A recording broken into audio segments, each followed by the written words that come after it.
नमस्ते. जय हिंद विद्यार्थी मित्रांनो. आपण जर का सेट आणि नेट परीक्षेची तयारी करत असाल, तर निश्चित तुम्हाला हा व्हिडिओ अत्यंत महत्त्वपूर्ण असणार आहे.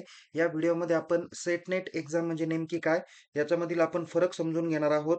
त्याचबरोबर विद्यार्थी मित्रांनो, परीक्षेसाठी अभ्यासक्रम काय असणार आहे, पुस्तके कोणती वापरावी, अभ्यासाचं नियोजन कसं करावं आणि यशस्वी कसं व्हायचं, या सर्व संदर्भात आपण या व्हिडिओच्या माध्यमातून माहिती घेणार आहोत. आणि विद्यार्थी मित्रांनो, परीक्षेसाठी जर का आपल्याला निश्चित चांगल्या पद्धतीने क्वालिफाय व्हायचं असेल आणि उत्तम पद्धतीने मेरिटमध्ये यायचं असेल, तर निश्चित हा व्हिडिओ बघा, जेणेकरून तुम्हाला कोणत्याही पद्धतीने अडचण येणार नाही. ओके.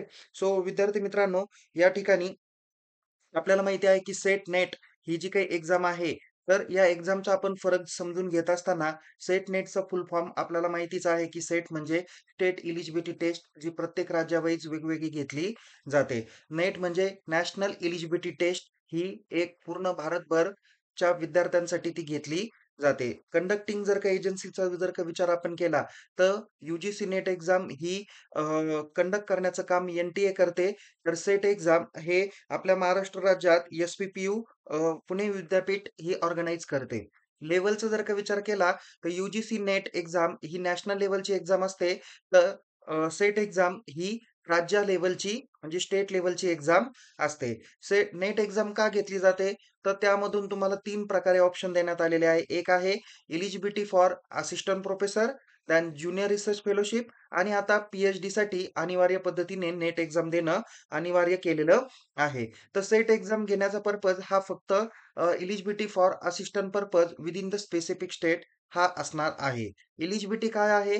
तर नेट एक्झामसाठी तुम्हाला ॲट लीस्ट मास्टर डिग्रीमध्ये किमान 55% मार्क्स असले पाहिजेल आणि 50% मार्क्स हे रिझर्व्ह कॅटेगरीच्या विद्यार्थ्यांना असले पाहिजेल. म्हणजे इथं 54.9 हे देखील मार्क असता कामा नये. 55%च मार्क तुम्हाला असले पाहिजेल. ओके. सो सेट एक्झामच्या रिलेटेड पण सेम क्रायटेरिया आहे. ते आणि स्पेसिफिक जे स्टेट आहे ते ज्या पद्धतीने रिक्वायरमेंट देईल, त्या पद्धतीने तुम्हाला काय करावं लागतं, एलिजिबिलिटीला सामोरं जावं लागतं. सो इथे आणखीन काही क्रायटेरिया फरक जर का बघितले, तर यू-जी-सी नेट एक्झाम ही किती सब्जेक्ट कव्हर करते? 85 सब्जेक्ट. अगोदर 83 सब्जेक्ट होते. लेटेस्ट आता 2 सब्जेक्ट काय केलेले आहे? वाढवलेले आहे. ओके. तर सेट जी काही एक्झाम आहे ती जवळ-जवळ 32 विषयांमध्ये ऑर्गनाइज केली जाते. एक्झामचे जर का सेंटर आपण बघितले, तर यू-जी-सी नेट एक्झाम 360 पेक्षा जास्त सेंटरवर घेतली जाते. तर सेट एक्झाम ही महाराष्ट्रातल्या आणि गोवा राज्यातून जवळ-जवळ 18 अभ्यास केंद्रातून ही परीक्षा घेतली जाते. एक्झामची फ्रिक्वेन्सी म्हणजे परीक्षा कधी घेतली जाते, तर नेट एक्झाम ही वर्षातून 2दा घेतली जाते, तर सेट एक्झाम वर्षातून एकदाच होत आहे. अगोदर वर्षातून 2 वेळेस घेतली जात होती, बट काही कारणास्तव आता ती वर्षातून एकाच वेळेस घेतली जात आहे. याचा स्कोप काय आहे किंवा यू-जी-सी नेट एक्झाम क्वालिफाय झाल्यानंतरचं तुमची व्याप्ती काय असणार आहे, तर नेट एक्झाममध्ये पूर्ण तुम्ही भारतभरात कुठेही कोणत्याही विद्यापीठात, महाविद्यालयामध्ये तुम्ही जॉब करू शकता. तर सेट एक्झाममध्ये फक्त तुम्ही त्या स्पेसिफिक स्टेटपर्यंत तुम्ही जॉब करू शकता. म्हणजे तुम्ही महाराष्ट्र सेट एक्झाम दिली, तर महाराष्ट्र आणि गोवा या 2 राज्यांपुरतीच ती सेट एक्झाम मर्यादित आहे. तर तुम्ही महाराष्ट्र आणि गोवा राज्यातील विविध ठिकाणच्या महाविद्यालय आणि विद्यापीठामध्ये तुम्ही असिस्टंट प्रोफेसर म्हणून तुम्ही जॉब करू शकता. एक्झामचा मोड कशा पद्धतीने असतो, तर यू-जी-सी नेट एक्झाम ही ऑनलाईन सी-बी-टी ज्याला आपण कॉम्प्युटर बेस्ड टेस्ट एम-सी-क्यू माध्यमातून घेतली जाते. तर सेट एक्झाम ही ऑफलाईन ओ-एम-आर शीट एम-सी-क्यू माध्यमातून घेतली जाते. म्हणजे या ठिकाणी जे काही स्वरूप आहे सेट एक्झामचं, तर ते जे काही आहे तर ओ-एम-आर शीट दिली जाते. प्रश्नपत्रिका वेगळी राहते, आन्सर शीट वेगळी राहते. ती ओ-एम-आर असते आणि त्याच्यावर तुम्हाला 1 ते 4 जे काही आन्सर आहे ते तुम्हाला क्लिक करून त्याची उत्तरं लिहायची असतात किंवा गोल सर्कल करायचं असतं. याच्यासाठी मीडियम काय आहे? तर यू-जी-सी नेट एक्झाम ही इंग्लिश आणि हिंदी मीडियममध्ये घेतली जाते. तर सेट एक्झाम इंग्लिश आणि मराठी मीडियममधून घेतली जाते. काही विषयांची ही परीक्षा फक्त आणि फक्त इंग्रजी आणि काही विषयांची फक्त आणि फक्त मराठीमध्ये घेतली जाते. जसं विषयावाईज ते डिपेंड असणार आहे. त्यानंतर पुढचा महत्त्वाचा मुद्दा आहे, की नंबर ऑफ क्वेशन्स किती विचारले जातात. तर यू-जी-सी नेट एक्झाममध्ये 150 प्रश्न विचारले जातात. तर सेट एक्झाममध्ये सुद्धा 150 प्रश्न विचारले जातात. त्यानंतर पुढचा महत्त्वाचा भाग आहे, तो म्हणजे कोणता? की टाईम ड्युरेशन. बघा तसं पाहायला गेलं तर यू-जी-सी नेट एक्झामला पण 3 तास आहे आणि सेट एक्झामला पण 3 तास आहे.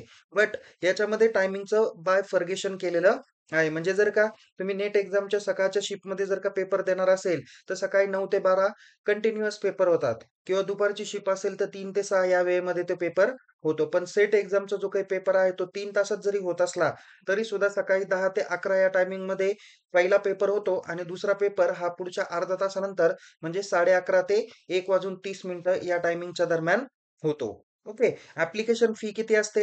यू-जी-सी नेट एक्झामची ओपनसाठी ₹1150, ओ-बी-सीसाठी ₹600 आणि एस-सी, एस-टीसाठी ₹325 पर्यंत ॲप्लिकेशन फी असते. तर सेट एक्झामची जी काही फी आहे ती ओपन कॅटेगरीची ₹800 आहे. तर अदर म्हणजे रिझर्व्ह कॅटेगरीचे जे विद्यार्थी त्यांना ₹650 पर्यंत फी घेण्यात आलेली आहे. ओके. आता सेट एक्झामसाठी कोण विद्यार्थी पात्र होऊ शकतात? तुम्हाला माहिती आहे की सेट एक्झाम ही महाराष्ट्र राज्यासाठी आणि गोवा राज्यासाठी घेतली जाते. सावित्रीबाई फुले पुणे युनिव्हर्सिटी म्हणजेच Pune university, university of Pune हे कंडक्ट करण्याचं काम करत असतं. यामध्ये तुम्हाला वेगवेगळ्या एलिजिबिलिटी वगैरे दिलेल्या आहे. लास्ट इयर अपियर वाले पी-जी डिग्रीचे देखील विद्यार्थी काय करू शकतात? याला अपियर होऊ शकतात. त्याचबरोबर पी-जी पास आउट विद्यार्थी सुद्धा या ठिकाणी अपियर होऊ शकतात. ओके. सेट एक्झामसाठी कोणत्याही पद्धतीने वयाचं लिमिटेशन देण्यात आलेलं नाही. जसं नेटमध्ये जे-आर-एफ क्वालिफिकेशन जर का मिळवायचं असेल त्यासाठी एज क्रायटेरिया देण्यात आलेला आहे. पण सेट एक्झाम देण्यासाठी कोणत्याही पद्धतीने एजचं अप्पर लिमिट दिलेलं नाहीये. तुम्हाला कॅटेगरीमध्ये तुम्ही विद्यार्थी असाल तर किमान 50% तुम्हाला मास्टर डिग्रीमध्ये मार्क्स असणं अपेक्षित आहे. तर जर का तुम्ही कॅटेगरीचे विद्यार्थी असाल तर तुम्हाला सॉरी 50% सांगितलं आहे आणि अदर कॅटेगरीचे असतील तर तुम्हाला 55% सांगितलेले आहे. आणि दुसरं एक महत्त्वाचं आहे, की जर का तुम्ही एखाद्या विषयात ऑलरेडी सेट एक्झाम क्वालिफाय झालेला असेल, तर पुन्हा तुम्हाला त्याच विषयात सेट क्वालिफाय देता येणार नाही. तुम्हाला अदर विषयामध्ये क्वालिफिकेशन मिळवून तुम्हाला ती द्यावी लागेल. त्यानंतर पुढे आपण बघूया, की यासाठी सब्जेक्ट किती-किती असतात किंवा कोणकोणते सब्जेक्ट असतात. सेट एक्झाम जी काही घेतली जाते, तर ती जवळ-जवळ 32 विषयामध्ये घेतली जाते. इथे समोर तुम्हाला लिस्ट दिसत असणार आहे. ओके. त्यानंतर इथे सेंटर जे काही बघितले आपण, तर महाराष्ट्रातल्या जवळ-जवळ 18 ठिकाणी ही परीक्षा घेतली जाते. ज्यामध्ये मुंबई, पुणे, कोल्हापूर, सोलापूर, अहिल्यानगर, ज्याला आपण अहमदनगर देखील जुनं नाव आहे. त्यानंतर नाशिक, धुळे, जळगाव, छत्रपती संभाजीनगर, ज्यांना आपण औरंगाबाद म्हणून जुन्या नावाने ओळखलं जात होतं. त्यानंतर जे काही सेंटर आहे, ते आहेत नांदेड, अमरावती, नागपूर, चंद्रपूर, गडचिरोली, पणजी, रत्नागिरी, परभणी आणि नंदुरबार. मुळामध्ये अगोदर 17 केंद्रावरती परीक्षा घेतली जात होती. आता 18वं केंद्र म्हणजे नंदुरबार हे नव्याने समाविष्ट करून देण्यात आलेलं आहे. ओके. तर विद्यार्थी मित्रांनो, ॲप्लिकेशनच्या फीच्या बाबतीत मगाशीच आपण चर्चा केली, की ओपन कॅटेगरीला ₹800 आणि एस-सी, एस-टीला ₹650 आहे. स्कीम ऑफ एक्झामिनेशन सांगितले, की सेट एक्झाम ही ओ-एम-आर बेस्ड ऑफलाईन मोडमध्ये घेतली जाते. ज्यामध्ये पेपर नंबर 1 साठी तुम्हाला 50 प्रश्न असतात, जे सकाळी 1 तासामध्ये म्हणजे 10 ते 11 या वेळेमध्ये द्यावे लागतात. तर पेपर नंबर 2 जो असतो, जो आपल्या प्रमुख विषयाशी रिलेटेड असतो, त्यासाठी तुम्हाला 100 प्रश्न प्रत्येकी 2 मार्क असे मिळून 200 मार्कासाठीचा हा पॅटर्न असतो. ओके. म्हणजे नंबर ऑफ क्वेशन जरी 100 असले, तरी सुद्धा तुम्हाला प्रत्येक प्रश्नाला 2 मार्क असे मिळून 200 मार्क आहे. म्हणजे एकूणच जी काही परीक्षा आहे, ती 300 मार्कांची घेतली जाते. एकूण 150 प्रश्न असतात आणि टाईम ड्युरेशन तुम्हाला 3 तासाचा दिलेला आहे. आणि एक सगळ्यात महत्त्वाचा जो काही एडवांटेजेस आहे, ते म्हणजे यू-जी-सी नेट एक्झाम आणि महाराष्ट्र सेट एक्झाम यासाठी निगेटिव्ह मार्किंग सिस्टम नाही.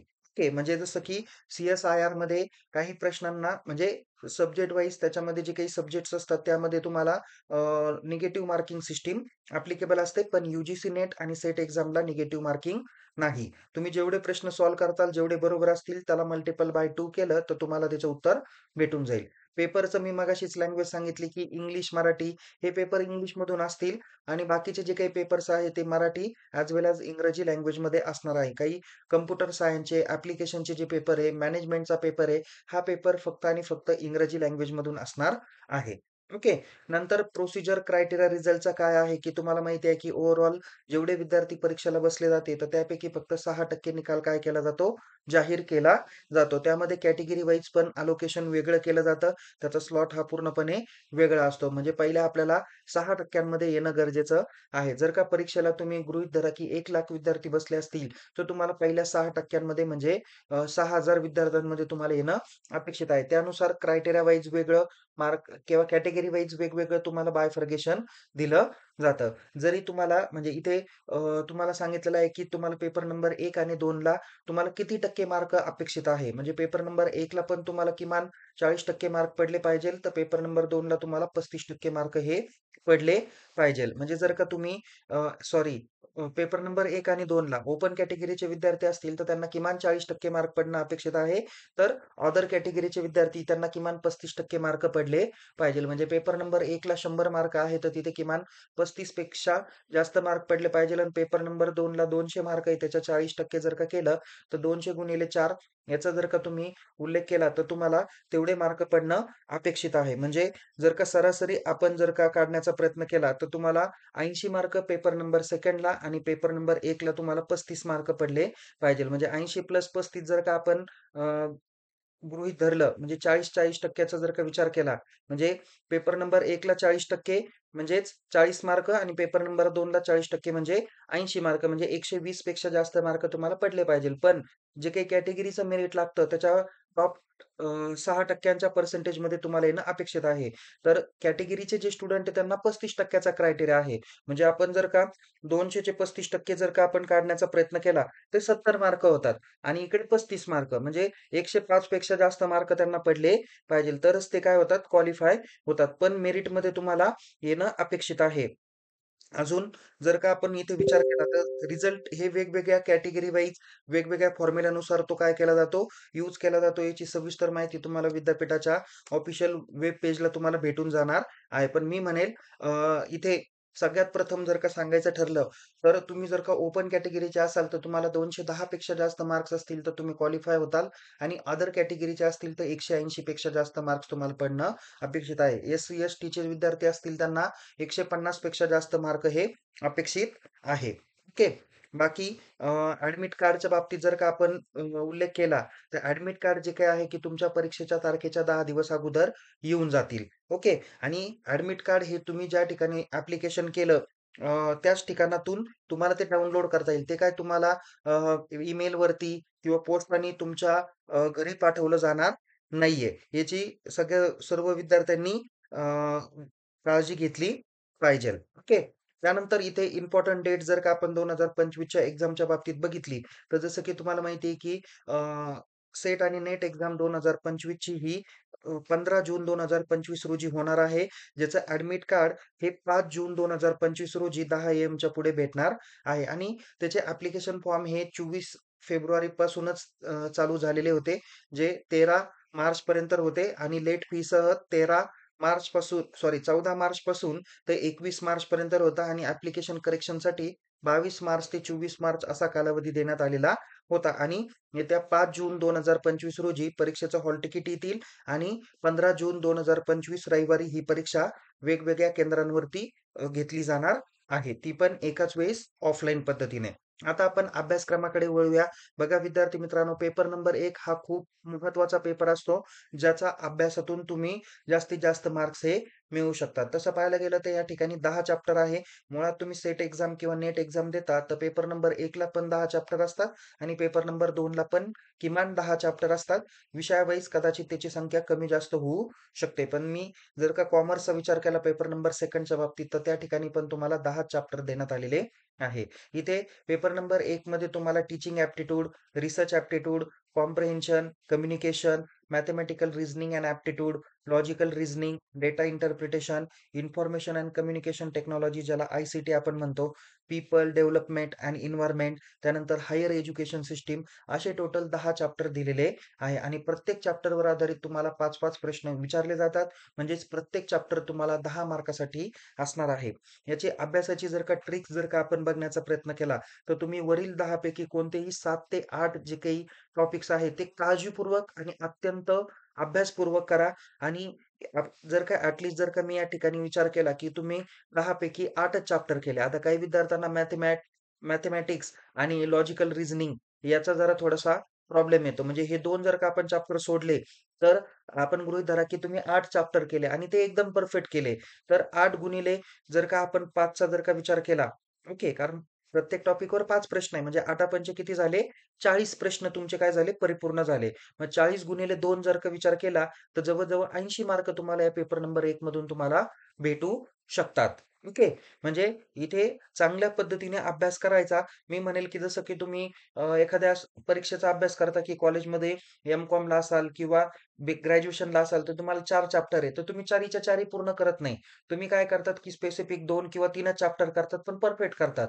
आणि तेवढेच याचे कारण तुम्हाला माहिती आहे, की ऑरमध्ये प्रश्न विचारले जातात. त्याच्यामुळं जर का सपोज 4 नंबर चॅप्टरवर प्रश्न विचारला, तर तुम्ही तो ऑरमध्ये ठेवता.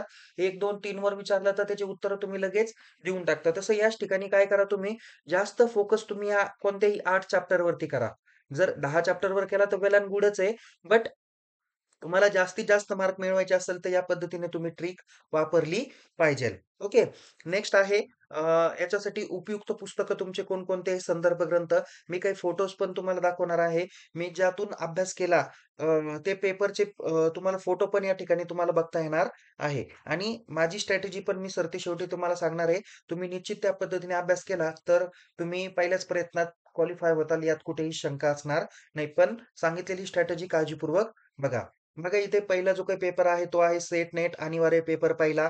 जे डॉक्टर शशिकांत अन्नदाते आणि स्वाती सेटे यांची आवृत्ती आहे के सागर पब्लिकेशनचं. मी ते पुस्तक तुम्हाला दाखवणार आहे. तुम्ही हे पुस्तक काळजीपूर्वक स्वतः विकत घ्या आणि अभ्यास करा. जर तुम्ही नेट एक्झाम देणार असेल तर त्यासाठी के-व्ही-एस मदान यांचं इंग्रजी आणि हिंदी माध्यमातून पुस्तक तुम्हाला Amazonवरती सुद्धा अवेलेबल आहे. ते पुस्तक पण तुम्ही घेऊ शकता. त्याच्यानंतर शशिकांत अन्नदाते आणि स्वाती शेटे यांचं एक नवीन पुस्तक मार्केटमध्ये आलेलं आहे. ते म्हणजे सेट परीक्षेच्या 28 प्रश्नपत्रिका. मी त्या पुस्तकाचा एक फोटो तुम्हाला दाखवतो आहे. अ, ह्या 38 प्रश्नपत्रिकेचा संच पण घ्या. ₹400 च्या आसपास काहीतरी तुम्हाला भेटून जाईल. त्याच्यानंतर तुम्ही 11वी आणि 12वीचं पर्यावरणाचं पुस्तक रेफर करा. जिथे हा तुमचा 1 नंबरचा चॅप्टर आहे. ओके. या ठिकाणी पीपल डेव्हलपमेंट आणि एन्व्हायर्नमेंट या टॉपिकची तयारी तुमच्या या पुस्तकातून परिपूर्ण होणार आहे. त्यानंतर संगणक ज्याला आय-सी-टी बाबतीत महत्त्वाचे प्रश्न त्यातून विचारले जातात. एम-एस-सी-आय-टीचं पुस्तक पण या ठिकाणी तुम्ही रेफर करू शकता. त्यानंतर एक पेट एक्झाम संशोधन पद्धतीचं एक पुस्तक आहे, ज्याच्यामध्ये 500 सराव प्रश्न दिलेले आहे. डॉक्टर शशिकांत अन्नदाते यांचं ते पुस्तक आहे. ओके. नंतर बुद्धिमत्ता आणि अंकगणितासाठी तुम्ही के. सागर पब्लिकेशनचं पुस्तक वापरू शकता. सचिन ढवळे आणि पंढरीनाथ राणे यांचं ते पुस्तक आहे. आता मी तुम्हाला याच्यातील काही पुस्तकांचे या ठिकाणी फोटो दाखवलेले आहे. हेच पुस्तक मी काय केलेले आहे, रेफर केलेले आहे. आता इथे जरी तुम्हाला शशिकांत अन्नदाते सॉरी इथे हां, ब्रिजमोहन दायमानचं आहे. शशिकांत अन्नदातेचं पण पुस्तक तुम्हाला इथे पाहायला भेटेल किंवा नेटवरती सुद्धा तुम्हाला ते पुस्तक भेटणार आहे. हे ब्रिजमोहन दायमा, शशिकांत शिंदे, शशिकांत अन्नदाते अशा यांचे तिन्ही जणांचे मी पेपर नंबर 1 चे पुस्तकं रेफर केलेले आहे. त्यामुळे त्याच्यातून मला जास्त मार्क्स हे भेटलेले आहे. याच्यामध्ये संपूर्णतः अभ्यासाची माहिती प्लस सरावासाठी 200 ते 300 एम-सी-क्यू पर चॅप्टर दिलेले आहेत. हे जे काही पी-एच-डी एंट्रन्स टेस्टचं पुस्तक आहे, याच्यातून तुम्हाला रिसर्च मेथोडॉलॉजी या चॅप्टरची परिपूर्ण तयारी होईल. ओके. त्यानंतर हे शशिकांत शिंदे यांचं अत्यंत प्रभावी असं पुस्तक आहे. एकदम साध्या सोप्या पद्धतीने याची मांडणी केलेली आहे. मला एकदम छान आणि साधं सोपं समजेल अशा लँग्वेजमध्ये हे पुस्तक मला आहे वाटलेलं आहे आणि त्याचा मी निश्चित चांगल्या पद्धतीने अभ्यास केला आणि माझ्या त्या अभ्यास केल्यानंतरच्या पहिल्याच प्रयत्नात मी त्याच्यामधून पास आउट झालेलो आहे. आणि जे मी तुम्हाला मगाशी शशिकांत अन्नदाते यांचं पुस्तक सांगितलं, ते म्हणजे याच्यात 38 प्रश्नपत्रिका सॉल्व्ह करून दिलेल्या आहेत. त्याच्यातील पुणे विद्यापीठाच्या म्हणजे जे महाराष्ट्र सेट एक्झाम घेतलेली होती त्याच्यातील 2011 पासून तर 2024 पर्यंतच्या 13 प्रश्नपत्रिका उत्तरासहित आणि स्पष्टीकरणासहित दिलेल्या आहे. तर 25 प्रश्नपत्रिका सरावासाठी दिलेल्या आहेत. अशा मिळून टोटल 38 प्रश्नपत्रिका या ठिकाणी दिलेल्या आहे. ते तुम्ही काळजीपूर्वक बघा, त्याचा सराव करा. आता इथे मी माझे काही पुस्तकं दाखवलेले कॉमर्सच्या रिलेटेड काही आहे, काही पेपर नंबर 1 च्या रिलेटेड पण आहे. इथे तुम्हाला एक संशोधन पद्धतीचं एक पुस्तक दिसेल. ते पण शशिकांत अन्नदाते आणि स्वाती शेटे यांचं आहे. ते के. सागर पब्लिकेशनचं आहे, ज्याच्यामध्ये पी-एच-डी प्रवेशासाठी किंवा सेट नेट परीक्षेसाठी ही संशोधन पद्धतीवर म्हणजे रिसर्च मेथोडॉलॉजीवर आलेले प्रश्न या ठिकाणी विचारले जातात. त्याच्यात 500 प्रश्न दिलेले आहेत. ते प्रश्न जर का तुम्ही केले, तर पेपर नंबर 1 आणि पेपर नंबर 2 मध्ये जे काही रिसर्च मेथोडॉलॉजीवरती जे काही प्रश्न असतील, ते 100% तुम्ही क्वालिफाय होताल. त्यानंतर मी म्हणेल, की तुम्ही पुस्तकं वापरताना नंबर 1 सिलॅबसचं पुस्तक वापरा. दुसरं आहे एम-सी-क्यूचं पुस्तक वापरा. तिसरं आहे प्रिव्हियस इयर क्वेशन पेपर सॉल्व्हचं पुस्तक वापरा. नंतर संशोधन पद्धतीचं पुस्तक तुम्ही वाचलं पाहिजेल. अशा पद्धतीने तुमचे हे पुस्तकाचे अ, संच तुमच्याकडे वैयक्तिक असला पाहिजेल. याच्यामध्ये विद्याभारती पब्लिकेशन, नंतर के. सागर पब्लिकेशन, त्याच्यानंतर उपकार पब्लिकेशन, निराली पब्लिकेशन, अ, प्रगती बुक्स असे काही जे काही पब्लिकेशन्स आहे, ते पब्लिकेशन तुम्हाला अत्यंत महत्त्वपूर्ण ठरणार आहे. ओके. आता मी कशा पद्धतीने पेपरची तयारी करावी याबद्दल काही महत्त्वाची माहिती सांगणार आहे. नंबर 1 की तुम्हाला कोणत्याही परीक्षेला सामोरं जायचं, तर सगळ्यात प्रथम तुम्ही जाणून घेतलं पाहिजे की कोणत्या टॉपिक्सवरती किंवा काय अभ्यासक्रम विचारला जाणार आहे, तो सगळ्यात प्रथम समजून घेतला पाहिजेल. त्याचं वाचन चिंतन केलं पाहिजेल. मी म्हणेल तुम्ही सेट आणि नेटच्या परीक्षेला सामोरं जाण्यापूर्वी किमान 2 वेळेस तरी तुमचं पुस्तक पहिल्या चॅप्टरपासून तर शेवटच्या चॅप्टरपर्यंत आणि त्या पुस्तकाच्या पहिल्या पानापासून शेवटच्या पानापर्यंत इत्थंभूत पद्धतीने, चांगल्या पद्धतीने, काळजीपूर्वक, लक्षपूर्वक ते वाचलं गेलं पाहिजेल. दुसरं आहे go through the previous year question paper. तुम्ही ज्या परीक्षेचा अभ्यास करत आहात, त्या परीक्षेच्या प्रिव्हियस इयर क्वेशन पेपरची तुम्ही उजळणी केली पाहिजेल, त्याचा सराव केला पाहिजेल. कशा पद्धतीने प्रश्न विचारले जातात, कसे विचारले जातात, त्याचा विचार तुम्ही या ठिकाणी केला पाहिजेल. नेक्स्ट आहे प्लॅन अ प्रॅक्टिकल टाईम टेबल. मुळात तुम्हाला परीक्षेला सामोरं जायचं आहे ना, तर सगळ्यात प्रथम तुम्ही त्याचा अभ्यासाचा टाईम टेबल तयार करा. तुम्हाला ती परीक्षा कधी आहे? तुम्हाला अभ्यास करण्यासाठीचा सिलेबस किती आहे? पर डे, पर अवर्स तुमचं ते नियोजन असलं पाहिजे आणि नुसतं नियोजन करून किंवा टाईम टेबल बनवून उपयोग नाही. ते प्रॅक्टिकली कसं फॉलो करता येईल, या बाबतीत तुमचा हा प्लॅन असला पाहिजे. म्हणजे एक्झाम्पल की तुम्ही रोज 50 एम-सी-क्यू केले पाहिजे. म्हणजे विचार करा जर का पेपरसाठी तुम्हाला 2 महिन्याचा अवधी देण्यात आलेला आहे. एक्झाम्पल सांगतो. हं, तर 2 महिन्यामध्ये जर का तुम्ही रोजचे 50 एम-सी-क्यू पेपर नंबर 1 चे 50 प्रश्न पेपर नंबर 2 चे केले, तर असे मिळून तुमचे 100 प्रश्न रोज होणारे. एका महिन्यामध्ये तुमचे 100 गुणिले 30 म्हणजे 30,000 प्रश्न सॉरी 3,000 प्रश्न तुमचे होतील. 2 महिन्यामध्ये तुमचे 6,000 एम-सी-क्यू काय होतील? परिपूर्ण होतील. ओके. आणि या 6,000तून तुम्हाला फक्त 150 एम-सी-क्यू विचारले जाणार आहे. ओके. तर त्याकरता तुम्ही प्रॅक्टिकली प्लॅन टाईम टेबल तयार करा किंवा प्लॅन अ प्रॅक्टिकल टाईम टेबल तयार करा आणि त्याचं इम्प्लिमेंटेशन करा. नेक्स्ट आहे refer good reference book that is a qualitative reading. Okay. सगळ्यात महत्त्वाचं की तुम्ही ज्या पुस्तकातून, ज्या स्टडी मटेरियलमधून अभ्यास करणार आहे, ते चांगल्या दर्जाचं पुस्तक असलं पाहिजे. म्हणून मी तुम्हाला एक हायर क्वालिटीचे पुस्तक कमीत कमी खर्चामधले तुम्हाला ते मी दाखवलेले आहे. तुम्ही याच्या व्यतिरिक्त वेगळे पुस्तकं तुम्ही निश्चित रेफर करू शकतात. यात काही शंका असणार नाही. पण हे पुस्तकं तुम्ही जास्तीत जास्त रिकमेंड मी कशासाठी करतोय, की कारण त्या पुस्तकाचा रेफरन्स मी घेतलेला आहे आणि चांगल्या पद्धतीने त्याच्यातून प्रश्न विचारलेले आहे. नेक्स्ट आहे prepare detail and short notes. नुसतं पुस्तक वाचू नका. तुम्ही जे पुस्तक वाचलेलं आहे, त्या पुस्तकातून काही नोट्स तुम्ही काढा, त्याला हायलाइट करा, ते कुठेतरी नोट डाउन करा. परीक्षेपूर्वी काय करा, त्याचं वाचन चिंतन करा. नंतर हे तुमचे नोट्स जे काही आहे, ते तुमच्या स्वतःच्या पाहिजेल. रेडीमेड मार्केटमधल्या नोट्स तुम्ही वापरू नका. कदाचित माझ्या काही नोट्स असतील आणि त्या जर का तुम्ही वाचायचा प्रयत्न केला, तर तेवढं ते प्रभावी होणार नाही. त्यापेक्षा तुम्ही ज्या काही नोट्स स्वतः काढतात ना, त्या लाईफटाईम तुमच्या लक्षात राहतील, यात कुठेही शंका असणार नाही. नंतर काय आहे ग्रुप डिस्कशन. तुम्ही काय करा, जे काही वाचन चिंतन केलेलं आहे ना, तुम्ही तुमच्या 10 मित्रांचा ग्रुप करा. एकमेकांबरोबर ते काय करा, गोष्टी शेअर करा, डिस्कशन करा. त्याच्यासाठी दिवसातला 1 तास तरी तुम्ही ठरवा आणि आपापसात त्या बाबतीत चर्चा करण्याचा प्रयत्न करा. नेक्स्ट आहे टीच समवन. हा तर एक अत्यंत महत्त्वाचा भाग आहे यशस्वी होण्याचा. तुम्ही जो काही अभ्यास केला ना, तो ज्यावेळेस तुम्ही इतरांना समजून सांगताल, त्यावेळेस ती कन्सेप्ट तुमच्या जास्त परफेक्ट लक्षात राहील. ओके.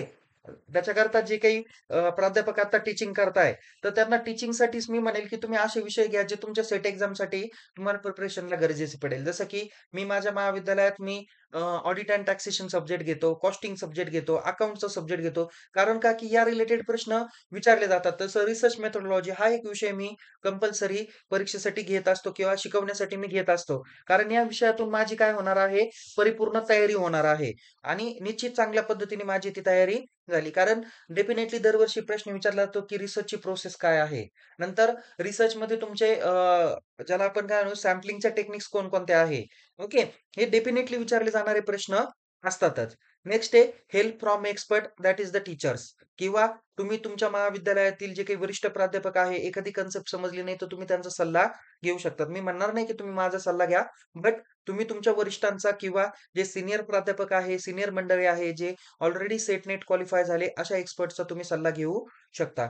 नेक्स्ट आहे, सगळ्यात महत्त्वाचं आहे की प्रॅक्टिस करणं, सराव करणं. म्हणजे एखाद्या विद्यार्थ्याला जर का पोलीस भरती, आर्मी भरती करायची असेल, तर त्याला रोज नियमित धावावं लागेल, त्याला जिम करावं लागेल, व्यायाम करावा लागेल, त्याला काय म्हणूयात, की लेखी परीक्षेच्या तयारीसाठी त्याला वाचन, चिंतन, मनन करावं लागेल. यासाठी प्रॅक्टिस खूप गरजेची आहे. तसं तुम्ही काय करा, नुसतं वाचून उपयोगाचं नाही, तर 1 तासाच्या टाईममध्ये तुमची प्रश्नपत्रिका सॉल्व्ह होती का नाही, त्याची नियमित काय करा, प्रॅक्टिस करा. ओके. नंतर प्रिव्हियस इयर क्वेशन पेपर ह्या काय करा, तुम्ही सॉल्व्ह करण्याचा प्रयत्न करा बिना पाहता. ओके. आणि ते चेक करा, याच्यातले किती प्रश्न तुमचे बरोबर आले, किती चुकले. या पद्धतीने तुम्ही प्रॅक्टिस करू शकता. नेक्स्ट आहे proper time for revision before the exam. Okay. या ठिकाणी हा एक अत्यंत महत्त्वाचा आहे, की रिव्हिजन करायला विसरू नका. नंतर नेक्स्ट आहे तुमच्यामध्ये कॉन्फिडन्स पण पाहिजे, आत्मविश्वास पाहिजे, की मी एवढा माझी अभ्यासाची तयारी केलेली आहे, त्यातून मी निश्चित काय होईल, सेट नेट परीक्षा क्वालिफाय होईल. फक्त मीच परीक्षा ती क्वालिफाय होईल, हा तुमचा ओव्हर कॉन्फिडन्स राहील. मी ही परीक्षा क्वालिफाय होईल यात आत्मविश्वास म्हणावा आणि फक्त मीच क्वालिफाय होईल हा तुमचा अति आत्मविश्वास राहू शकतो, ओव्हर कॉन्फिडन्स राहू शकतो. त्याच्यामुळं विद्यार्थी मित्रांनो, आत्मविश्वास जरूर बाळगा, पण अति आत्मविश्वास बाळगू नका. नेक्स्ट आहे सगळ्यात प्रथम तुम्ही अभ्यास तर खूप करताय, बट तुमच्या पेपरच्या टायमिंग मधलं ॲक्चुअल टाईम मॅनेजमेंट नसतं. कारण विद्यार्थी परीक्षेला सामोरं जाताना तुम्हाला 60 मिनिटाचा कालावधी असतो पेपर नंबर 1ला आणि त्यासाठी 50 प्रश्न सॉल्व्ह करायचे. म्हणजे तुम्हाला प्रश्न नीट समजून घेऊन त्याचं उत्तर टिक करून ते तुमच्या OMR शीटमध्ये तुम्हाला सर्कल करायचं आहे. याच्यासाठी तुम्हाला स्पेसिफिक टाईम तुमच्याकडे असला पाहिजे. त्यासाठी सराव महत्त्वाचा आहे. नाहीतर कधी-कधी 10वी-12वी चे विद्यार्थी सुद्धा काय करतात, खूप येतंय, पण पेपरच पूर्ण कव्हर होत नाही. म्हणजे कोणत्याही परीक्षेच्या रिलेटेड. ओके. तसं तुमचं आता व्हायला नको. नाहीतर तुमचे 50 प्रश्न आहेत, तुम्हाला येतंय, उत्तर येत नाही असं नाही. पण तुम्हाला ते गोल सर्कल करायला टाईम नाही भेटला, क्वेशन रीड करायला टाईम नाही भेटला, असं व्हायला नको. मी त्यासाठी सांगेल, की पेपर नंबर 1 ला तुम्हाला 60 मिनिटं आहे, 50 प्रश्न आहे. मी म्हणेल, की 50 प्रश्न 50 मिनिटांमध्ये सॉल्व्ह करा आणि पुढच्या 10 मिनिटांमध्ये तुम्ही गोल सर्कल करायला विसरू नका. ओके. या पद्धतीने तुमची स्ट्रॅटेजी ठेवली, तर टाईम ड्युरेशन तुमच्या चांगल्या पद्धतीने राहणार आहे. एका प्रश्नाला 1च मिनिटं द्यायचा, त्याच्यापेक्षा जास्त वेळ द्यायचा नाही. अदरवाईज तो क्वेशन स्किप करून तुम्ही पुढच्या क्वेशन्सकडे गेलं पाहिजे. नेक्स्ट आहे परीक्षेची तयारी करण्यासाठी जे काही टिप्स आहे, सगळ्यात प्रथम आहे की परीक्षेचं स्वरूप, अभ्यासक्रम, पात्रता निकष, महत्त्वाच्या तारखांची माहिती तुम्ही मिळवली पाहिजे. अभ्यासक्रमाची सखोल माहिती मिळवली पाहिजे. पेपर नंबर 1 आणि 2 चा अद्ययावत जो काही अभ्यासक्रम आहे, तो तुम्ही डाउनलोड करून ठेवला पाहिजे आणि प्रत्येक विषयाच्या संदर्भातील जे काही महत्त्वाचे मुद्दे आहे, त्याचं टिपण तुम्ही केलं पाहिजे. ही तुमच्या परीक्षेची माहिती आणि अभ्यासक्रम समजून घेणं ही सगळ्यात महत्त्वाची पहिली टिप्स आहे. दुसरी जी काही टिप्स आहे, ती म्हणजे कोणती, की तुमचा ॲक्चुअल स्टडी प्लॅन. मी म्हणेल, की तुमचं टाईम टेबल तयार करा. अभ्यासासाठी एक व्यवस्थित जर का तुम्ही वेळापत्रक तयार केलं, तर मी म्हणेल हा यशस्वी होण्याचा सगळ्यात प्रथम पहिला पॉइंट्स आहे. दुसरं आहे, की प्रत्येक विषयाला तुम्हाला पुरेसा वेळ दिला गेला पाहिजे. नियमितपणे वेळापत्रकाचं पालन केलं पाहिजे. नुसतं टाईम टेबल बनवून उपयोग नाही. त्या पद्धतीने फॉलो केली पाहिजे. चेकलिस्ट तुम्ही तयार केली पाहिजे. नंतर अभ्यासाचं जे काही साहित्य आहे, स्टडी मटेरियल ते योग्य त्या पद्धतीचं निवडलं पाहिजे. संदर्भ पुस्तकं, मागील वर्षाच्या प्रश्नपत्रिका, ऑनलाईन संसाधनं म्हणजे रिसोर्स डेटा आपण म्हणूया, तो तुम्ही वापरला पाहिजे. महाराष्ट्र सेट एक्झामच्या विषयानुसार योग्य पुस्तक आणि नोट्स तुम्ही नेहमी पद्धतीने वापरली पाहिजे. वैयक्तिक नोट्स तुम्ही तयार केल्या पाहिजे. अभ्यास करताना महत्त्वाच्या मुद्द्यांच्या नोट्स तुम्ही काढून ठेवल्या पाहिजे. त्या कुठेतरी एका सेपरेट नोटबुकमध्ये तुम्ही मेन्शन करू शकता आणि परीक्षेच्या कालावधीच्या आत एक 8 दिवस अगोदर तुम्ही फक्त या नोट्सवरती जास्त प्रिपरेशन केलं पाहिजेल. तिसरी जी काही महत्त्वाची स्टेप्स आहे ते म्हणजे परीक्षेची तयारी, एक्झाम प्रिपरेशन. यामध्ये 3 महत्त्वाचे स्टेप्स आहेत ते म्हणजे पहिले, की solve previous year question paper. मागील वर्षाच्या प्रश्नपत्रिका तुम्ही सोडवल्या पाहिजेल. यातून तुम्हाला परीक्षेच्या स्वरूपाची आणि प्रश्नाच्या काठिण्य पातळीची काय होईल कल्पना येईल. दुसरं आहे, की तुम्ही नियमितपणे मॉक टेस्ट घेतली पाहिजेल. म्हणजे मी म्हणेल, की तुम्ही एखाद्या दर आठवड्याच्या रविवारी तुम्ही मॉक टेस्ट घेतलीच पाहिजे. ओके. मॉक टेस्ट तुम्ही केलीच पाहिजे. ज्याला सराव परीक्षा आपण असं म्हणूया. नियमितपणे तुम्ही सराव परीक्षा द्या. यामुळे वेळेचं व्यवस्थापन आणि आत्मविश्वास वाढण्यास मदत होईल. म्हणजे कदाचित पहिल्या आठवड्यात तुम्हाला 50 प्रश्न सोडवायला 55 ते 60 मिनिटं लागतील. पुढच्या ह्याच्यात 50 मिनिटं येईल. कदाचित काही वेळेस 40 मिनिटापर्यंत सुद्धा तुमची स्ट्रेंथ जाऊ शकते. ओके. नंतर तुमची रिव्हिजन असली पाहिजे. नियमित पद्धतीने तुम्ही जो काही अभ्यास केलेला आहे, तर त्याच्या पॉइंटची तुम्ही उजळणी केली पाहिजे, रिव्हिजन केली पाहिजे, की मी 10 पॉइंट्स वाचले, लक्षात ठेवले, त्यापैकी किती आत्ता लक्षात राहिले, त्याची रिव्हिजन तुम्ही केली गेली पाहिजे. नाहीतर पुढचं पाठ, मागचं सपाट असं काही करू नका. नंतर आहे परीक्षेच्या आधीच्या काळात महत्त्वाच्या मुद्द्यांवर तुम्ही लक्ष केंद्रित केलं पाहिजे. हा एक अत्यंत महत्त्वाचा भाग आहे. नेक्स्ट आहे विद्यार्थी मित्रांनो, पुढची जी काही तयारी आहे ते म्हणजे इम्पोर्टंट टिप्स. सगळ्यात प्रथम मी काही सांगितलं ते म्हणजे वेळेचं व्यवस्थापन. म्हणजे परीक्षेसाठी योग्य वेळेचं व्यवस्थापन करणं अत्यंत गरजेचं आहे. प्रत्येक प्रश्नाला हा ठराविक वेळ दिला गेला पाहिजे. तुम्हाला कळून जाईल की कोणत्या प्रश्नाला किती वेळ दिला पाहिजे. मॅथला किती दिला पाहिजे, रिझनिंगला किती दिला पाहिजे, कॉम्प्रिहेन्शन म्हणजे पॅराग्राफला किती वेळ दिला पाहिजे. नाहीतर मार्क कमी आणि वेळ जास्त असं व्हायला नको. नेक्स्ट आहे तुमचा आत्मविश्वास असला पाहिजे. आत्मविश्वास तुमचा नेहमी सकारात्मक दृष्टिकोनच असला पाहिजे. नंतर आहे आरोग्याची काळजी घेतली पाहिजे. म्हणजे पुरेशी झोप घेतली पाहिजे. तुम्ही संतुलित आहार घेतला पाहिजे. शारीरिक आणि मानसिक आरोग्य चांगलं ठेवणं हे अत्यंत महत्त्वाचं आहे. तत्पूर्वी विद्यार्थी मित्रांनो, मी तुम्हाला सांगेल, सपोज जर का तुमचा 15 जूनला पेपर असेल. आता काही विद्यार्थ्यांचं कसं एक 100-150 किलोमीटरच्या अंतरावर तुमचा पेपर असतो. तुम्हाला लवकर उठावं लागतं, सगळी तयारी करून तुम्हाला परीक्षेला जावं लागतं. परीक्षेपूर्वी 1 तास अगोदर तिथं केंद्रावरती तुम्हाला उपस्थित राहावं लागतं. त्यानंतर आदल्या दिवशी तुमची पुरेशी झोप होत नाही. मी म्हणेल, की आदल्या दिवशी तुम्ही रिलॅक्स पद्धतीने राहायला पाहिजे. सकाळी लवकर उठा, अ, व्यवस्थित अंघोळ वगैरे करा, देवदर्शन करा. थोडंफार लाईटली नाश्ता करा. घराच्या बाहेर पडा. घराच्या बाहेर पडताना तुम्ही दही साखर खाऊन बाहेर पडलं, तर एक चांगल्या पद्धतीचा शकुन मानला जातो. हे इट्स माय वैयक्तिक ओपिनियन. म्हणजे यामध्ये काही अंधश्रद्धा नाही किंवा धार्मिक श्रद्धा याच्यातला काही भाग नाही. ओके. त्याच्यानंतर तुम्ही काही हेवी जेवण करण्याची अपेक्षा नाही. नाहीतर काही जण विद्यार्थी म्हणजे ही खूप शोकांतिका आहे. परीक्षेच्या काळामध्ये काही विद्यार्थी झोपा काढतात. म्हणजे हा एक खूप मोठा लॅकुना आहे. ओके. म्हणजे तुम्ही या एक सर्वात प्रथम, सर्वात मोठ्या परीक्षेला तुम्ही सामोरं जाताय, तर त्याकरता परीक्षेच्या काळात झोपणं हा एक निष्क्रिय तुमचा पॉइंट आहे, ज्याच्यातून तुम्ही परीक्षेत कधीही यशस्वी होऊ शकणार नाही. त्याकरता परीक्षेसाठी तुम्हाला परीक्षेला जाताना तुम्ही थोडासा लाईटली नाश्ता केला पाहिजे. पाण्याची बॉटल तुम्ही सोबत ठेवा. परीक्षेला जाताना तुमचं हॉल तिकीट सोबत न्या. त्यानंतर पेन, पेन्सिल ह्या गोष्टी तुम्ही सोबत बाळगा. डिजिटल वॉच असण्याची अपेक्षा नाही. इलेक्ट्रॉनिक डिव्हाइस तुम्हाला कोणते वापरायचे नाहीये. एक आयडी प्रूफ तुम्हाला सोबत न्यायचा आहे. परीक्षेला आतमध्ये गेल्यानंतर तुम्हाला सपोज 10:00ला पेपर आहे, तर 9:00ला आतमध्ये तुम्हाला सोडलं जातं. 8:30 पासूनच पुढे सोडलं जातं. व्यवस्थित सेंटरला जा.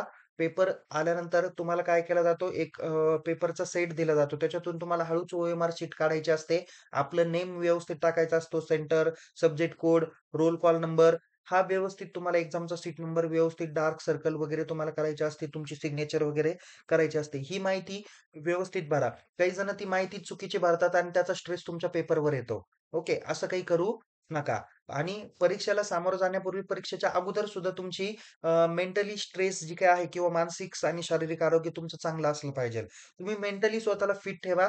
ऑटोमॅटिकली तुम्ही फिजिकली सुद्धा फिट राहणार आहे. पहिला पेपर झाल्यानंतर तुम्ही थोडंसं पाणी वगैरे नीट व्यवस्थित प्या. वॉशरूमला जाऊन यायचं तर वॉशरूमला जाऊन या आणि पुढचा पेपर लगेच तुमचा पुढचा 10 ते 15 मिनिटं तुम्हाला परत त्याचा पेपरचा सेट दिला जातो. OMR सीट काढून त्याची व्यवस्थित माहिती भरा आणि प्रश्न वाचून त्याचे व्यवस्थित टिक मार्क करा. काही विद्यार्थी काय करतात, प्रश्नपत्रिकेमध्ये टिक करतात आणि OMR सीटमध्ये चुकीच्या उत्तराला सर्कल करतात. याच्यामुळे सुद्धा तुमचे कदाचित मार्क जाऊ शकतात. ओके. जर तुम्हाला काही वेळ भेटला नाही, काही प्रश्न सॉल्व्ह करता आले नाही, तर तुम्ही अंदाजे सुद्धा गोल सर्कल करून सर्वच्या सर्व प्रश्न व्यवस्थित सॉल्व्ह करू शकता. रिमेंबर एक करा विद्यार्थी मित्रांनो, की instead following others, develop your on techniques. इतरांना फॉलो करण्यापेक्षा तुम्ही स्वतःची अभ्यासाची एक सेपरेट नियमावली तयार करा. सेपरेट तंत्र तुम्ही निर्माण करा. पुढचं आहे avoid those who are misguide you. Okay. अशा लोकांना तुम्ही टाळा, जे तुम्हाला मिसगाईड करतात. ओके. त्यांच्या लोकांच्या सहवासात राहू नका. अशा 10 मित्रांचा, 5 मित्रांचा चांगला ग्रुप करा, ज्याच्यातून ते तुम्हाला नेहमी अभ्यासाला मदत करतील. वायफळ गोष्टीवर चर्चा करू नका. नेक्स्ट आहे, you don't need to be very intelligence to pass, just be a smart. Okay. तुम्ही खूप एक्सपर्ट आहात असं दाखवू नका. जस्ट तुम्ही फक्त स्मार्ट राहण्याचा प्रयत्न करा. नेक्स्ट आहे, if you don't succeed, then analyse your mistake. हा सगळ्यात महत्त्वाचा आहे. तुम्ही अयशस्वी का झालात? अपयशी का झाला? हे सगळ्यात प्रथम तुम्ही एनालिसिस करा. म्हणजे माझं सुद्धा एनालिसिस असं होतं, की मी परीक्षेला जाताना अचानक काय होणं, आळस येणं, पेपर नीट व्यवस्थित वाचणं नाही किंवा वेळेचं व्यवस्थापन नाही. ह्या काही माझ्या मिस्टेक्स होत्या. त्या मी आगामी काळातून काय केल्या, रिझॉल्व्ह केल्या. मी एक तुम्हाला सांगतो, की मला माहीत होतं, की जी काही परीक्षा होती ती एम-सी-क्यू होते. मग आपण काय करा, सर्रास फक्त एम-सी-क्यूचाच अभ्यास करा. असं मी काही परीक्षा नाही दिल्या. मी 3-4 आयटम्स अगोदर फक्त नुसतं द्यायचं म्हणून दिलेल्या होत्या. नंतर मी सिरियसली अभ्यास केला आणि चांगल्या पद्धतीने मी तयारी करून त्या परीक्षेला सामोरं गेलं. म्हणजे मी म्हणेल, की तुम्ही अभ्यास करताना अ, अगोदर थिअरी वाचा. ॲट लीस्ट 2 टाईम तुमचा पूर्णपणे थिअरी निघाली पाहिजे, वाचली पाहिजे. त्यानंतर सेपरेट नोट्स तुम्ही काढा आणि नोट्स काढल्यानंतर तुम्ही एम-सी-क्यू वाचा किंवा साइड बाय साइड तुम्ही रोजचे डेली 50 एम-सी-क्यू पेपर नंबर 1 चे आणि 50 एम-सी-क्यू पेपर नंबर 2 चे जर का केले नियमित 2 महिने, ओके. तरी सुद्धा यशस्वी होताल यात मला कुठेही शंका वाटत नाही. जर तुमच्या काही मिस्टेक्स असतील म्हणजे मी आणखीन एक मिस्टेक अशी केली होती, की सपोज प्रश्न क्रमांक 5 आहे, त्याचं उत्तर पर्याय क्रमांक बी आहे आणि मी OMR शीटवरती ते 3 नंबरवर लिहिलं. म्हणजे याच्यामुळं सुद्धा माझे 2-4 मार्क म्हणजे इथे अशी चूक केल्यामुळं मी 2-4 मार्कावरून सुद्धा क्वालिफाय होणं राहिलेलं होतं. पण नंतरच्या एक्झाममध्ये बी सीरियसली दिल्यामुळं मी अक्षरशः ती एक्झाम काय झालो, क्वालिफाय झालो. नेक्स्ट आहे language should not be a barrier if you content knowledge is perfect. Okay. काही-काही विद्यार्थी काय करतात, नेट एक्झाम इंग्लिशमधून आहे म्हणून इंग्लिशचे स्टडी मटेरियल घेतात. ओके. निश्चित घ्या. पण तुम्हाला ती कन्सेप्ट तुमच्या रिजनल भाषेमध्ये तुम्हाला समजली पाहिजेल.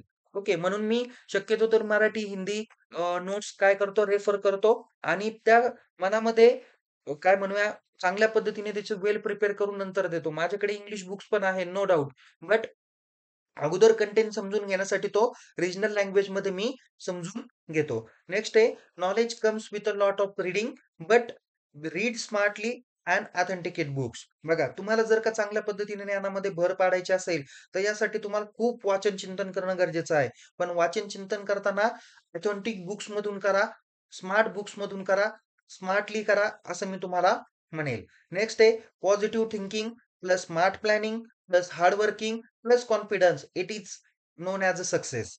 तुम्हाला जर का यशस्वी व्हायचं असेल, तर तुमचं सकारात्मक विचारसरणी असली पाहिजे. योग्य पद्धतीने अभ्यासाचं प्लॅनिंग असलं पाहिजे. तुम्हाला हार्डवर्क, मेहनत केली पाहिजे आणि तुमच्यामध्ये आत्मविश्वास पण असला पाहिजे. तर निश्चित आणि निश्चित तुम्ही यशस्वी होताल. नेक्स्ट आहे विद्यार्थी मित्रांनो, हा अंतिम मुद्दा आहे. परीक्षेची तयारी करत असताना तुमचा नियमित अभ्यासला असला पाहिजे, योग्य नियोजन असलं पाहिजे आणि आत्मविश्वास देखील असला पाहिजे. तरच तुम्ही यशस्वी होताल. नाहीतर आज अभ्यास केला, उद्या नाही, मग 8 दिवसांनीच केला. याच्यामध्ये तुम्ही नियमित न असल्या कारणामुळे तुम्ही परीक्षेत यशस्वी होऊ शकत नाही. आणि परीक्षेचं जर का नियोजनच केलं नाही अभ्यासाचं, तरी सुद्धा तुम्ही यशस्वी होऊ शकणार नाही आणि तुमच्यामध्ये कॉन्फिडन्स असणं खूप गरजेचं आहे. परीक्षेसाठी, अभ्यासासाठी नियमित अधिकृत संकेतस्थळाचा वापर करा. अभ्यासक्रमाचं सखोल विश्लेषण, एनालिसिस करायला विसरू नका. मागील वर्षाच्या प्रश्नपत्रिका आणि सराव प्रश्नपत्रिका सोडवायला देखील तुम्ही विसरू नका. विद्यार्थी मित्रांनो, तुमचे काही प्रश्न आणि काही प्रश्न तुमचे असतील, तर निश्चित चॅट बॉक्समध्ये मेन्शन करा. मी तुम्हाला त्या प्रश्नाची उत्तरं निश्चित देईल. तर विद्यार्थी मित्रांनो, तुम्हाला अशाच नवीन-नवीन व्हिडिओसह आणि माहितीसह आपण पुन्हा भेटूया. तोपर्यंत तुम्ही मिस्टर अक्षय बळे एस-पी-पी-यू एक्झाम अपडेट या YouTube चॅनलला सबस्क्राईब करा. अधिक माहितीसाठी टेलिग्राम चॅनलमध्ये सहभागी व्हा. लिंक डिस्क्रिप्शन बॉक्समध्ये देण्यात आलेली आहे. पुन्हा भेटूया एका नवीन विषयासह, नवीन व्हिडिओसह. तोपर्यंत टेक केअर. जय हिंद. धन्यवाद.